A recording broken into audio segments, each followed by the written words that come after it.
Welcome back to बायोकिरण. मी AK sir तुमचं स्वागत करतो बायोकिरण या प्लॅटफॉर्मवरती.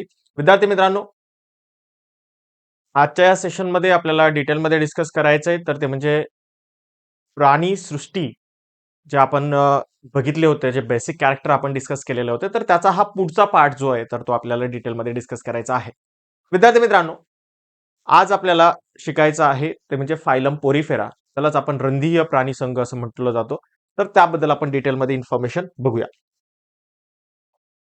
तर बघा, रंधीय प्राणीसंघ म्हणजेच फायलम पोरिफेरा याबद्दल आपल्याला जर डिटेलमध्ये इन्फॉर्मेशन बघायची असेल तर काय दिले बघा. हे सर्वात साध्या प्रकारची शरीर रचना असलेले प्राणी असून त्यांच्या बॉडीवरती छोटे छोटे छिद्र असतात, असंख्य असे छिद्र असतात आणि म्हणून त्यांना स्पंज असं म्हटलं जातं. ओके, त्यांना काय म्हणतो आपण? स्पंज म्हणतो. आणि या छिद्र जे आहेत तर ते दोन प्रकारचे छिद्र असतात. एक असतं ऑस्ट्रिया आणि दुसरं असतं ऑस्कुला. ऑस्ट्रिया हे मल्टिपल असे होल्स आहेत, छोटे छोटे खूप सारे होल्स आहेत, खूप सारे छिद्र आहेत. पण ऑस्कुला हा एक मोठा छिद्र असतो. म्हणजे ऑस्ट्रियामधून पाणी जे आहे तर ते या स्पंजच्या आतमध्ये येतं आणि ऑस्कुलामधून ते पाणी बाहेर पडतं. बघा, इथे एक फिगर आपल्याला दिलेली आहे. इथे ही जी वरती असलेली जी फिगर आहे तर ती ऑस्कुलाची फिगर आहे. म्हणजे एक जर असेल तर ऑस्कुलम, मल्टिपल असेल तर ऑस्कुला. आणि इथे जे छोटे छोटे जे होल्स दाखवलेले आहेत तर याला म्हटलं जातं ऑस्कुलम. या ऑस्कुलम थ्रू बॉडीच्या आतमध्ये काय जातं तर पाणी जातं, पाणी बरोबर फूड मटेरियल जातं आणि राहिलेलं जे पाणी आहे तर ते इथून बाहेर जातं. ओके, तर या प्रकारची इथे अरेंजमेंट असते विद्यार्थी मित्रांनो. हे जलवासी प्राणी असून म्हणजे पाण्यामध्ये राहणारे असून त्यांच्यात बहुतेक प्राणी हे समुद्रात, तर काही प्राणी हे गोड्या पाण्यात राहतात. सगळे पाण्यात राहतात. काही समुद्रात राहतात, काही गोड्या पाण्यात राहतात. समुद्रात म्हणजे खाऱ्या पाण्यात राहतात. ओके. सो बहुतेक सर्व प्राण्यांचे शरीर जे आहे तर ते असममित आहे. म्हणजे इथे बॉडीची सिमेट्री जी आहे तर ती असिमेट्रिकल टाईपची आहे. बॉडी जी आहे तर कुठल्या प्रकारचं सममिती इथे बघायला भेटत नाही. या प्राण्यांच्या शरीरामध्ये वैशिष्ट्यपूर्ण अशा कॉलर पेशी सुद्धा असतात. ठीक आहे. तुम्हाला प्रश्न विचारला जाऊ शकतो 1 मार्कांसाठी की कॉलर पेशी कुणामध्ये असतात. तर तुमचं उत्तर असलं पाहिजे फायलम पोरिफेरामध्ये. आणि या कॉलर पेशी ज्या आहेत तर त्यांच्या मदतीने हे प्राणी शरीरामध्ये पाण्याला प्रभावित करतात. ठीक आहे. या कॉलर पेशी ज्या आहेत तर त्यांच्या मदतीनं आतमध्ये पाणी घेतलं जातं. हे प्राणी अधात्रीशी संलग्न असल्याने त्यांच्यात प्रचलन होत नाही. म्हणजे काय, तर हे प्राणी जे आहेत तर ते खाली जमिनीला किंवा जे काही खाली सबस्ट्रॅटम असेल, ज्याला आधार ठेवण्यासाठी जे असेल तर तिथे फिक्स असतात. आणि म्हणून त्यांना स्थानबद्ध प्राणी म्हणजे सेडेंटरी अॅनिमल्स असं म्हटलं जातं. म्हणजे ते एका ठिकाणी फिक्स राहतात. जसे वनस्पती राहतात ना, तर त्या पद्धतीने. आणि म्हणून यांना सेडेंटरी अॅनिमल्स असं म्हटलं जातं. सो यांच्या स्पंज सारख्या शरीरात कंटिकांचा म्हणजे शुशिकांचा म्हणजे स्पिक्युल्स किंवा स्पॉन्जिसच्या तंतूच्या आधारे असतो. काय असते यांची बॉडी? तर तंतुमय असते. तंतुमय म्हणजे दोऱ्यासारखी असते. ओके. आणि त्यालाच म्हटलं तर स्पिक्युल्स किंवा शुशिकांचा किंवा कीटिकांचा असं म्हटलं जातं. स्पॉन्जिस तंतूंच्या आधारे बनलेला असतो. सो हे कंटिका जे असतात तर त्या कॅल्शियम कार्बोनेटने बनलेल्या असतात. कंटिका म्हणजे फायबर्स. ओके, दोऱ्यासारखे जे स्ट्रक्चर असतं, फायबर्स असतं, तर ते कॅल्शियम कार्बोनेटनी बनलेलं असतं किंवा सिलिका पासून बनलेलं असतं. सिलिका सिलिका म्हणजे वाळूमय. ओके, वाळूमय बनलेलं असतं. त्याचबरोबर यांच्या शरीरात घेतले गेलेल्या पाण्यातील लहान सजीव व पोषक द्रव्ये ते भक्षण करतात. जे पाणी जे आतमध्ये घेतलं तर त्या पाण्याबरोबर आतमध्ये जे काही पोषण द्रव्य आलं किंवा लहान सजीव आलेले असतील तर ते त्यांना खातात. ऑस्ट्रिया नावाच्या छिद्राद्वारे पाणी शरीरात घेतले जाते. मी मगाशी तुम्हाला सांगितलं ऑस्ट्रियाच्या आधारे ते पाणी आतमध्ये घेतलं जातं आणि ऑस्कुला नावाच्या छिद्राद्वारे ते बाहेर टाकले जाते. आता ऑस्ट्रिया ह्या खूप जास्त असू शकतात, मात्र ऑस्कुला जे आहे तर तो एकच असतो. त्यांचे प्रजनन जे आहे तर ते मुकुलायन या अलैंगिक पद्धतीने होते. ओके, मुकुलायनलाच इंग्लिशमध्ये बडिंग म्हटलं जातं. तर त्या पद्धतीने हे होतं. आणि जसं आपलं बटाट्याला एक कोंब येतो की नाही, तर त्या पद्धतीने याला हा दुसरा एखादा कोंब येतो आणि त्या पद्धतीने त्यांचा दुसरा प्राणी तयार होतो. त्याला बडिंग म्हटलं जातं किंवा मराठीमध्ये त्याला मुकुलायन म्हटलं जातं. आणि लैंगिक पद्धतीने होते. आता मुकुलाईन ही अलैंगिक पद्धती आहे आणि दुसरी जी आहे तर ती लैंगिक पद्धती आहे. त्याचबरोबर मोठ्या प्रमाणात भवन क्षमता असते, म्हणजेच रिजनरेशन कॅपॅसिटी असते. म्हणजे एखादा पार्ट जर तुटला तर परत तो पार्ट तयार करण्याची कॅपॅसिटी सुद्धा यांच्यामध्ये असते. त्याला म्हटलं तर पुनरुद्भवन प्रक्रिया. उदाहरणार्थ, तर याच्यात उदाहरण जर म्हटलं तर कुठले कुठले आहेत बघा. तर आहे सायकॉन. आता जी फिगर बघितली आपण वरती, जी आकृती बघितली तर ती सायकॉनचीच होती. तर सायकॉन आहे. त्याच्यानंतर युस्पॉन्जिया, म्हणजे आंघोळीच्या वेळेस वापरण्याचा स्पंज. आपल्याकडे वापरत नाही ग्रामीण भागामध्ये, मात्र शहरी भागामध्ये आंघोळ करण्यासाठी सुद्धा स्पंज वापरतात, आणि तो आहे तर स्पॉन्जिला. त्याच्यानंतर हायालोनिमा, त्याच्यानंतर युप्लेक्टेला. हे सगळे जे उदाहरणं आहेत, तर हे या कोरिफेरा फायलमचे आहेत, म्हणजे रंधीय प्राणी जे आहेत तर त्या पद्धतीचे. पुढे जो दुसरा ग्रुप आहे, दुसरा फायलम आहे, दुसरी सृष्टी जी आहे प्राणीसृष्टीमधली, तर ती आहे सिलेंट्रेटा किंवा निडारिया. सिलेंट्रेटा किंवा निडारिया प्राणी संघ, त्याला इंग्लिशमध्ये म्हटलं जातं फायलम सिलेंट्रेटा. इथे ओ सायलेंट आहे. सिलेंट्रेटा, ओचा उच्चार होत नाही. सिलेंट्रेटा, किंवा इथे सी सायलेंट आहे. निडारिया, सीचा काही उल्लेख होत नाही, असं नाही म्हणता येत सिनेडारिया, नाही निडारिया. ओके. सो काय म्हटलं जातं, निडारिया म्हटलं जातं. निडारियामध्ये जो सी आहे तर तो सायलेंट ठेवलेला आहे. बघा, इथे आपल्याला फिगर दिलेली आहे. ओके. हे जल व्याल आहे. ओके. इकडे डिस्कस करूया एकदा. या प्राण्याच्या शरीराचा आकार जो आहे तर तो दंडायुक्त कृती असतो किंवा छत्रीच्या आकाराचा असतो. दंडाकृती शरीर असेल तर त्याला पोलिप्स म्हटलं जातं, किंवा मराठीमध्ये त्याला बहुशुंडक म्हटलं जातं. पोलिप्स किंवा बहुशुंडक. आणि छत्रीच्या आकाराचं शरीर जे असेल तर त्याला छत्रिक किंवा मेडुसा म्हटलं जातं. बघा, यांची बॉडी जी आहे तर ती दोन प्रकारची असते. एक तर बहुशुंडक असते किंवा क्षत्रिय असते. बहुशुंडकला इंग्लिशमध्ये म्हणलं तर पोलिप्स, आणि क्षत्रिय म्हणजेच काय त्याला म्हटलं जातं मेडुसा म्हटलं जातं. ओके. हे बहुतेक समुद्रात आढळतात. हे प्राणी जे आहेत तर ते कुठे सापडतात, समुद्रामध्ये सापडतात. काही मोजके जे असतात तर ते गोड्या पाण्यात सापडतात. मोजके जे आहेत तर ते कुठे सापडतात, गोड्या पाण्यात सापडतात. त्यांचे शरीर अरीय, सममित आणि द्विस्तरीय असते. म्हणजे काय, तर यांची जे शरीर आहे तर त्याचे दोन सारखे भाग होतात. द्विस्तरीय किंवा अरीय, म्हणजे त्याचे भरपूर असे पार्ट होतात सारखेच, जसं आपण तारा मासाचं बघितलं होतं तर त्या पद्धतीने. Okay. म्हणजे यांची रॅडियल सिमेट्री पण आहे, बायलॅटरल सिमेट्री पण आहे. त्याचबरोबर यांच्या मुखाभोवती दंडपेशीयुक्त शुंडके, म्हणजे टेंटॅकल्स असतात. ओके. दंश पेशी म्हणजे खाण्याचे. ओके. खाण्याचं जे तोंड आहे तर त्याच्या साईडला काय असतात, शुंडके असतात, म्हणजे टेंटॅकल्स असतात. आणि हे शुंडकाचा उपयोग भक्ष्य पकडण्यासाठी केला जातो. ओके. भक्ष्य पकडण्या, जसं आपल्याला आपण हाताने जेवतो तसं हे शुंडके जे असतात, म्हणजे टेंटॅकल जे असतात तर त्यांनी हे फूड पकडतात आणि खातात. तर दंश पेशी ज्या असतात, म्हणजे त्याला न्यूडोब्लास्ट म्हटलं जातं. दंश पेशी या भक्ष्याच्या शरीरात विषाचे अंतक्षेपण करतात. म्हणजे काय करतात, तर अगोदर ते जे भक्ष्य असेल तर त्याला चावतात आणि त्याच्या आतमध्ये विष टाकतात, जेणेकरून ते मरेल आणि ते आपल्याला खायला भेटेल या हेतूने. तर त्याच्या संरक्षणासाठी सुद्धा उपयोग होतो, आणि जर कोणी मागे लागलाच तर त्याला चावतात, जेणेकरून पळून जातील. ओके. संरक्षण करण्यासाठी सुद्धा उपयोग होतो. उदाहरणार्थ काय, जल व्याल, त्यालाच हायड्रा म्हटलं जातं, किंवा सी अॅनिमोन, समुद्र फुल म्हटलं जातं, किंवा पोर्तुगीज मॅन ऑफ वॉर.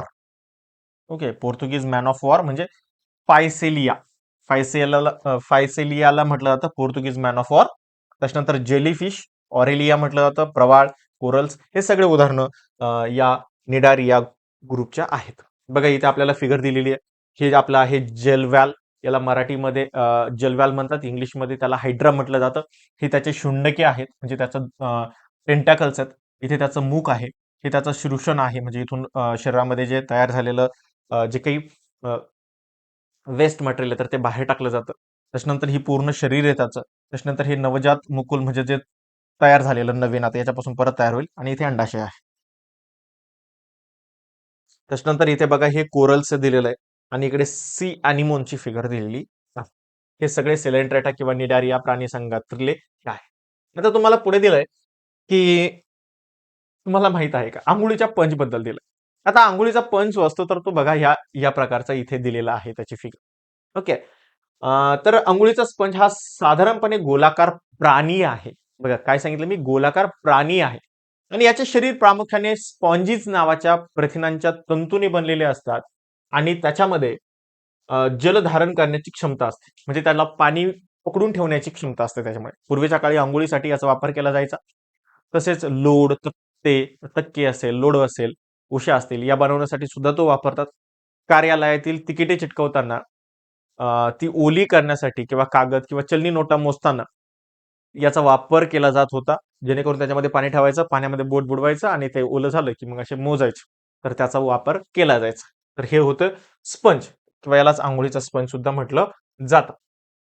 खूप साऱ्या वेळेस अजूनही काही ठिकाणी असं वापरला जातो, मात्र आता एवढं आपल्याकडे काही दिसत नाही, पण पूर्वी खूप जास्त असायचे. अजूनही शहरामध्ये काही ठिकाणी याचा वापर केला जातो. बघा विद्यार्थी मित्रांनो, पुढचा जो ग्रुप आहे तो आहे फायलम प्लॅटिहेल्मिंथेस, म्हणजे चपट्या कृमींचा संघ. मराठीमध्ये म्हटलं जातं चपट्या कृमींचा संघ, इंग्लिशमध्ये यालाच म्हटलं जातं फायलम प्लॅटिहेल्मिंथेस.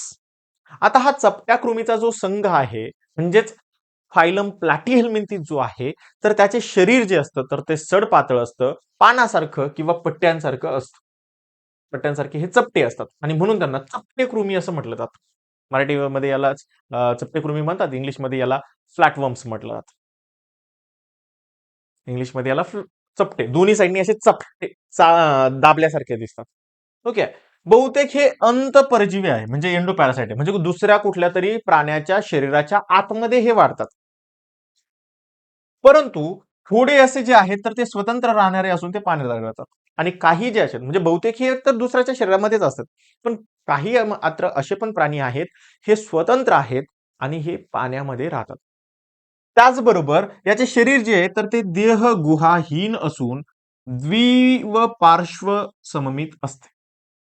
म्हणजे याच्या शरीरामध्ये आतमध्ये देह गुहा नसते, म्हणजे बॉडी कॅव्हिटी नसते, आणि द्विपार्श्व सममित असते, म्हणजे दोन्हीकडे एकदा कट केलं तर दोन सारखे भाग बनवू शकतात. ओके. हे प्राणी जे आहे तर ते त्रिस्तरीय असतात, म्हणजे 3 लेअरनी बनलेले असते त्यांचे जर्म प्लाझम, ट्रिप्लोब्लास्टिक जर्म लेयर्सनी बनलेले असतात. ओके, मी तुम्हाला जे स्ट्रक्चर सांगितलं पाठीमागच्या व्हिडिओमध्ये आपण बोललो होतो, तर ते पण लक्षात ठेवा. यांचे शरीर जे आहे तर ते बहिर्जनस्तर, मध्य जर्णस्तर आणि अंतस्तर अशा 3 जनन स्तरापासून बनलेले असतात. या बहिर्जन्य स्तरालाच एक्टो डम म्हटलं जातं, मध्य जनन स्तरला मेसोडम म्हटलं जातं आणि स्तरला एंडोडम म्हटलं जातं. सो एक्टोडम, मेसोडम, एंडोडम अशा 3 लेयरनी यांचा जर्म प्लाझम म्हणजे जनन स्तर बनलेला आहे. त्याचबरोबर हे प्राणी जे आहेत तर ते उभयलिंगी असतात, म्हणजे हर्मॅफ्रोडाइट असतात, म्हणजे यांच्यामध्ये नर आणि मादी हे दोन्ही पण प्रजनन संस्था जे आहेत तर त्या एकाच शरीरामध्ये असतात. म्हणजे यांच्यामध्ये नर आणि मादी सेपरेट सेपरेट असत नाही, तर ते एकाच शरीरात असतात, म्हणून त्यांना म्हटलं जातं हर्मॅफ्रोडाइट किंवा उभयलिंगी, म्हणजे दोन्ही पण लिंग जे तर ते एकाच शरीरावरती आहे. याचा अर्थ काय बघा, म्हणजेच एकाच प्राण्यांच्या शरीरात नर आणि मादी या दोन्ही प्रजनन संस्था असतात. प्रजनन संस्था ज्या आहेत म्हणजे रिप्रोडक्टिव्ह सिस्टीम ज्या आहेत तर त्या दोन्ही पण एकाच बॉडीमध्ये आहेत. उदाहरणार्थ प्लॅनेरिया, त्याच्यानंतर लिव्हर फ्लूक, पट्टकृमी, हे सगळे उदाहरणं आहेत. बघा इथे हे दिलेलं आहे, हे लिव्हर फ्लूकची फिगर आहे. त्याच्यामध्ये हे त्याचं मूक आहे, इथे त्याचं मूक चूषक आहे, इथं जनन रंध्र आहे, हे अधर चूषक आहे, इथे पानासारखं शरीर आहे आणि इथे उत्सर्गी छिद्र आहे, म्हणजे इथून खायचं आणि इथून बाहेर टाकायचं. त्याच्यानंतर हे पट्टकृमी आहे, हे प्लॅनेरिया आहे. आता हे प्लॅनेरिया बद्दल तुम्हाला मी सांगितलंय की प्लॅनेरियामध्ये सगळ्यात जास्त रिजनरेशन कपॅसिटी असते. म्हणजे एखादा प्लॅनेरिया बघितला, हा पाण्यात राहतो जनरली, आणि तुम्हाला याचा राग आला आणि तुम्ही जर सपोज याचे 100 असे तुकडे करून टाकले, असे जवळपास किती तुकडे केले, 100 तुकडे केले, आणि तुमच्या लक्षातच नाही राहिलं, नंतर तुम्ही 1 महिन्याने तिथे गेला आणि तिथे जर बघितलं तुम्हाला तर 100 असे प्लॅनेरिया बघायला मिळतील. म्हणजे प्रत्येक एका तुकड्यापासून नवीन प्लॅनेरिया हा बनलेला तुम्हाला दिसेल. म्हणजेच काय, तर प्रत्येक तुकड्यानी नवीन ऑर्गॅनिझम तयार केला, नवीन एक प्राणी तयार केला, आणि यालाच म्हटलं तर रिजनरेशन कपॅसिटी. आणि ही रिजनरेशन कपॅसिटी म्हणजे परत तयार होण्याची जी कपॅसिटी आहे तर ही प्लॅनेरियामध्ये सगळ्यात जास्त असते, किंवा याच्या अगोदर जे आपण हायड्रा बघितलं तर त्याच्यामध्ये सुद्धा असते. जसं आपल्या घरामध्ये जी पाल असते आणि ती पाल आपण तिला मारायला गेलो की ती शेपटी टाकून पळून जाते, आणि काही दिवसांनी तिला दुसरी शेपटी आलेली असते, त्याच पद्धतीनं यांच्या बॉडीमध्ये सुद्धा परत ते शरीर तयार करण्याची कपॅसिटी असते, ॲबिलिटी असते. पुढे आपल्याला दिलेलं आहे बघा, ऐकावे ते नवलच. काय दिलेलं आहे ऐकावे ते नवलच म्हणजे काय? काय दिलेलं आहे तर काहीतरी असं विशेष अशी माहिती इथे दिलेली असते ऐकावे ते नवलच मध्ये. म्हणजे समुद्रामध्ये जे प्रवाळ खडक असतात, तर ते खडक म्हणजे निडारी या संघातील प्राण्यांची मोठी वसाहत असते. जे काही प्रवाळ खडके बनलेली आहे त्याला कोरल्स म्हटलं जातं. तर ही निडारी या संघातील एक मोठ्यांची प्राण्याची एक वसाहत असते. खूप जास्त प्राणी तिथे असतात आणि याच खडकापासून पोवळे या प्रकारचे रत्न आणि आयुर्वेदिक औषधामध्ये वापरले जाणारे प्रवाळ भस्म तयार केले जाते. बघा, हे असं इथे इथे आपल्याला फोटो दिलेला आहे. हे असे प्रवाळ असतात आणि खोल समुद्रामध्ये असे खूप सारे प्रवाळ खडकं आपल्याला बघायला मिळतात. यालाच कोरल्स असं इंग्लिशमध्ये म्हटलं जातं, सी कोरल्स. त्याच्यानंतर पुढचा जो संघ आहे विद्यार्थी मित्रांनो, तर तो आहे गोलकृमी किंवा त्यालाच म्हटलं जातं फायलम अस्कल हेल्मंथिस. मराठीमध्ये याला गोलकृमी म्हटलं जातं. इंग्लिशमध्ये याला म्हटलं जातं फायलम अस्कल हेल्मंथिस. विद्यार्थी मित्रांनो, तुम्ही आता तुम्हाला असं वाटत असेल, की सर मराठीत पण सांगतायत, इंग्लिशमध्ये सांगतायत असं का? विद्यार्थी मित्रांनो, जेव्हा तुम्ही 10वी पास व्हाल आणि 11वीला जेव्हा तुम्ही सायन्सला जाल, तर तिथे तुम्हाला सगळं इंग्रजीमधून असणार आहे. आणि हेच तिथे पण शिकायचं तुम्हाला फक्त इंग्रजीमधून शिकायचं. आणि त्यामुळे तुम्हाला तेव्हा असं वाटायला नको, की आपण हे नव्याने शिकतोय. आपण अगोदर कधी बघितलंच नाहीये.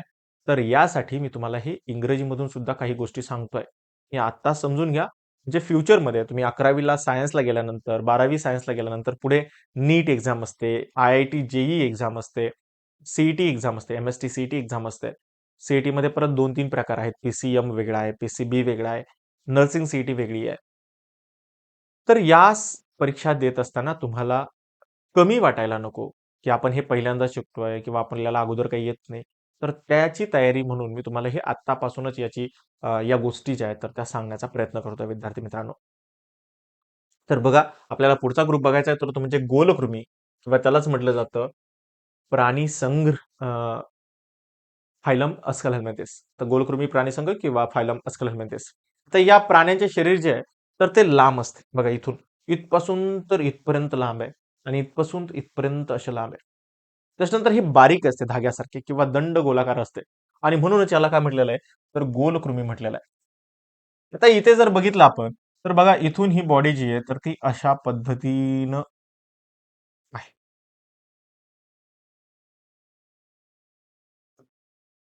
आता हे जे शेपूट आहे त्याचं तर हे जर सरळ असेल तर समजून घ्यायचं ही मादी आहे.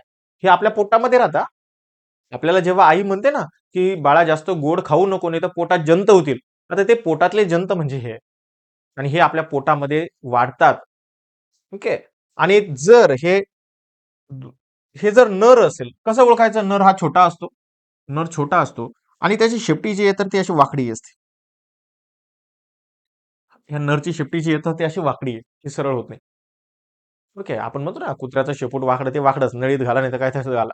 तर त्याच पद्धतीने हे नर जो जंत असतो. बघा याला नर जंत आणि याला मादी जंत असं म्हटलं जातं. तर बघा हे प्राणी स्वतंत्र राहणारे असतात किंवा हे अंतपरजीवी असतात. बघा हा अंतपरजीवी. अंतपरजीवी म्हणजे दुसऱ्या कुठल्या तरी प्राण्याच्या शरीराच्या आतमध्ये वाढणारा. आता जे स्वतंत्र राहतात तर ते जलवासी किंवा भूचर असू शकतात म्हणजे पाण्यामध्ये राहतात किंवा जमिनीवरती राहतात. मात्र जे अंतपरजीवी आहे तर हे दुसऱ्याच्या शरीरामध्ये राहतात. या प्राण्याचे शरीर जे आहे तर ते त्रिस्तरीय असते. त्रिस्तरीय म्हणजे 3 स्तरांनी बनलेले. कुठले कुठले? तर एक्टोडर्म, एंडोडर्म आणि मेसोडर्म. आणि त्याच्या शरीरात आभासी देहगुहा सुद्धा असते. आभासी आभासी देहगुहा. आभासी म्हणजे पूर्णपणे तयार झालेली नाही. याला इंग्लिशमध्ये म्हटलं जातं सुडोसिलोमेट. याला इंग्लिशमध्ये काय म्हटलं जातं?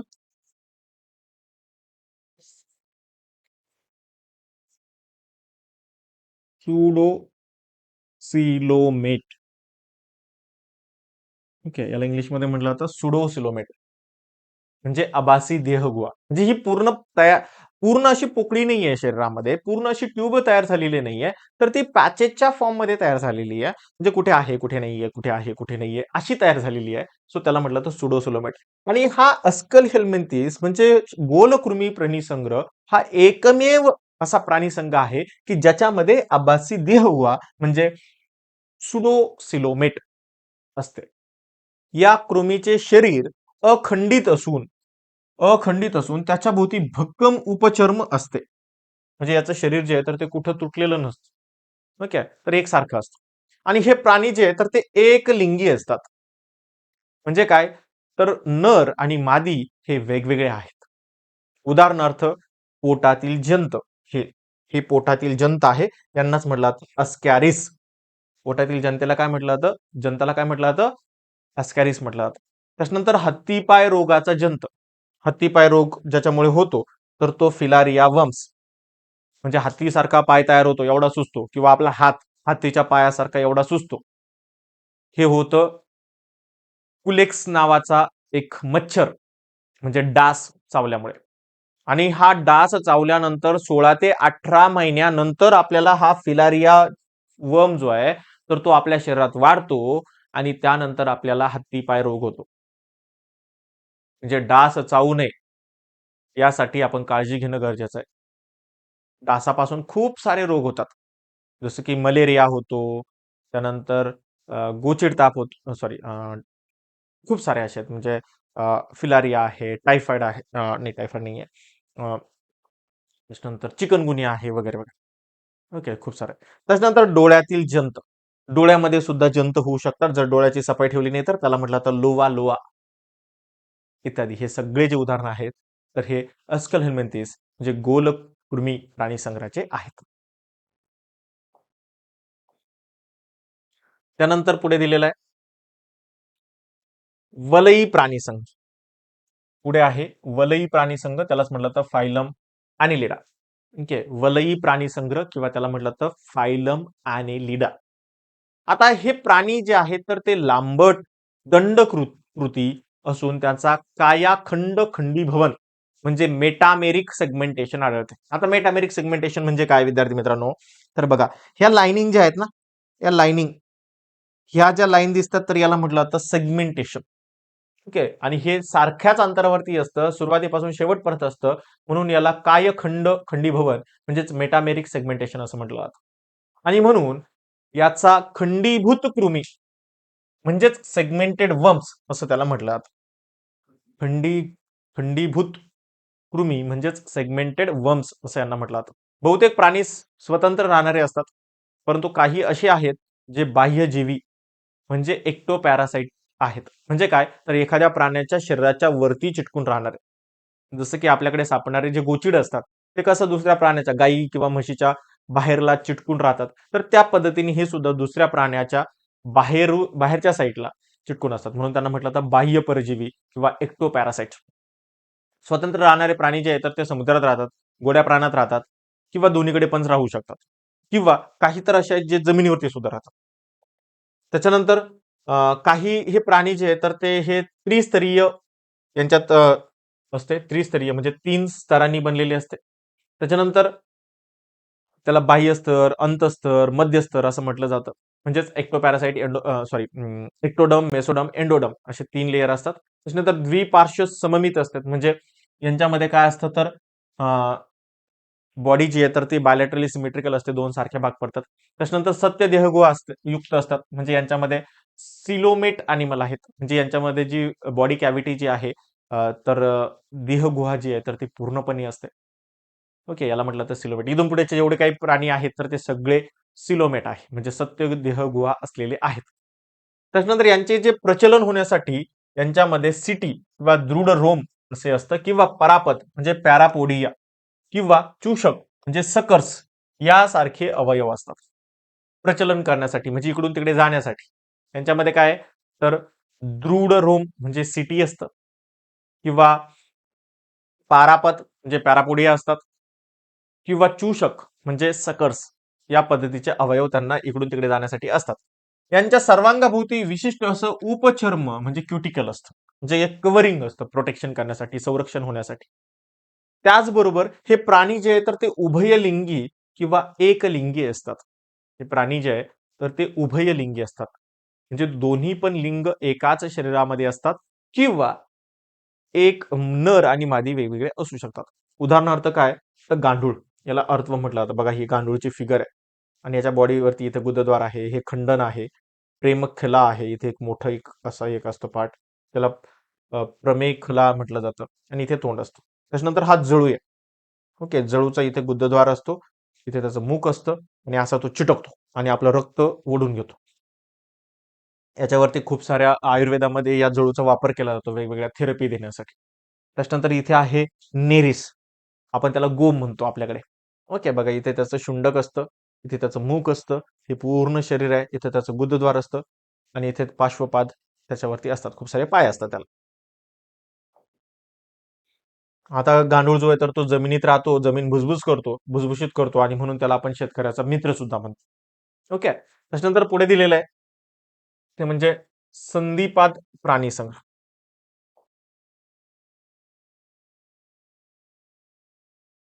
पुढचं ते दिलेलं आहे तर ते आहे संधिपाद प्राणी संघ किंवा त्यालाच म्हटलं जातं फायलम आर्थ्रोपोडा.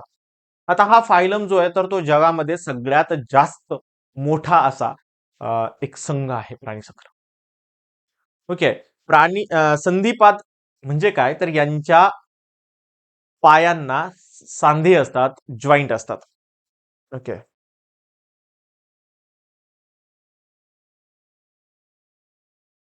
हो धनश्री, जळू हा प्राणी जो आहे तर तो आपल्या शरीरातून खराब रक्त शोषण करतो. असं काही नाही की फक्त खराबच रक्त शोषण करतो, चांगले रक्त सुद्धा शोषण करू शकतो. ओके, आपल्या शरीरामध्ये तो हिरुडिन नावाचं एक रसायन सोडतो, ज्याच्यामुळे आपली त्वचा जी आहे तर ती सुन्न होते आणि तिथून तो रक्त घेऊन जातो, रक्त ओढून घेतो, शोषून घेतो. मग आपल्या जर चांगल्या भागावरती जर तो चिकटला तर चांगलं रक्त शोषून घेतो. खराब भागावरती म्हणजे एखाद्या ठिकाणी तुम्हाला एक पिंपल्स आलेला असेल किंवा एखादा फोड आलेला असेल, एखादी जखम झालेली असेल, तर अशा ठिकाणी जर तो चिकटला तर तिथलं खराब रक्त सुद्धा तो शोषून घेतो. ओके.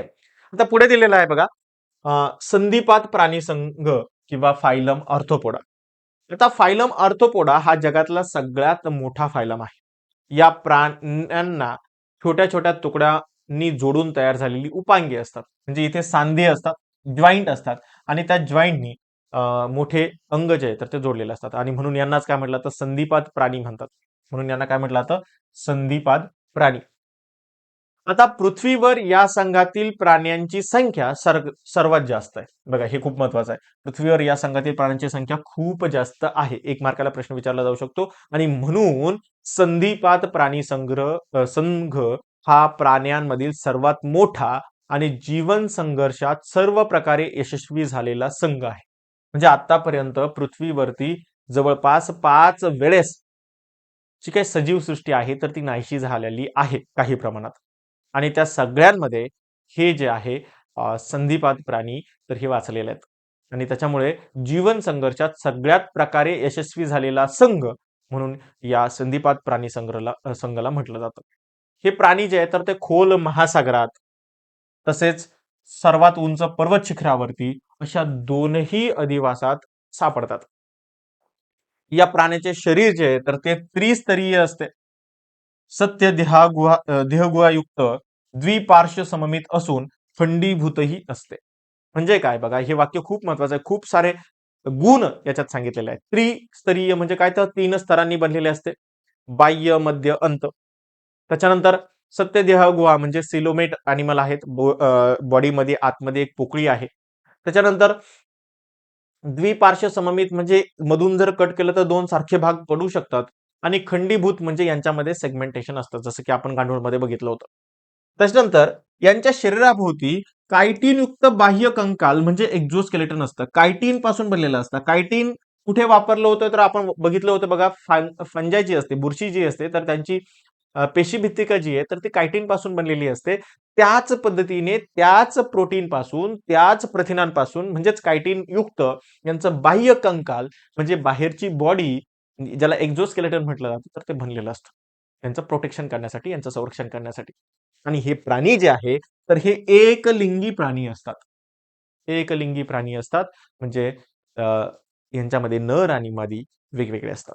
उदाहरणार्थ खेकडा, कोळी, विंचू, पैसा, गोम, झुरळ, फुलपाखरू, मधमाशी हे सगळे जे उदाहरणं आहेत, तर हे उदाहरणं संधिपाद प्राणी संघचे आहेत.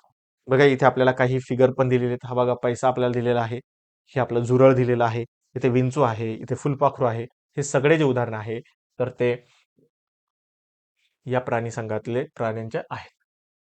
त्याच्यानंतर पुढचा जो संघ आहे विद्यार्थी मित्रांनो, तर तो आहे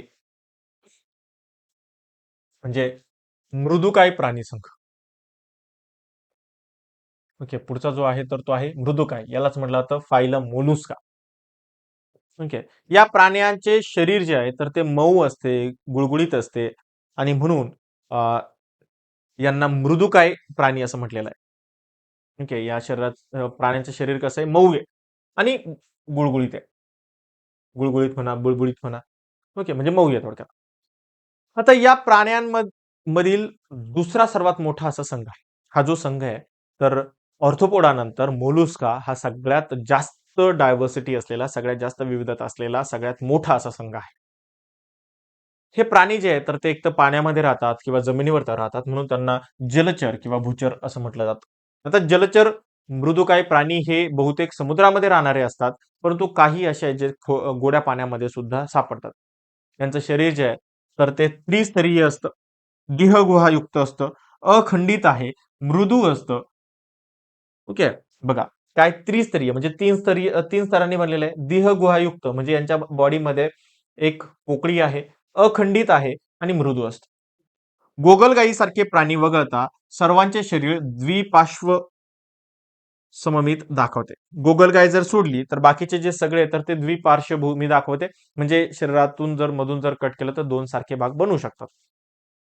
त्यानंतर यांचे शरीर जे आहे तर ते डोके, पाय, आंतरांग, संहती आणि ज्याला विसरल मास म्हटलं जातं, अशा 3 भागात विभागलेलं असतं.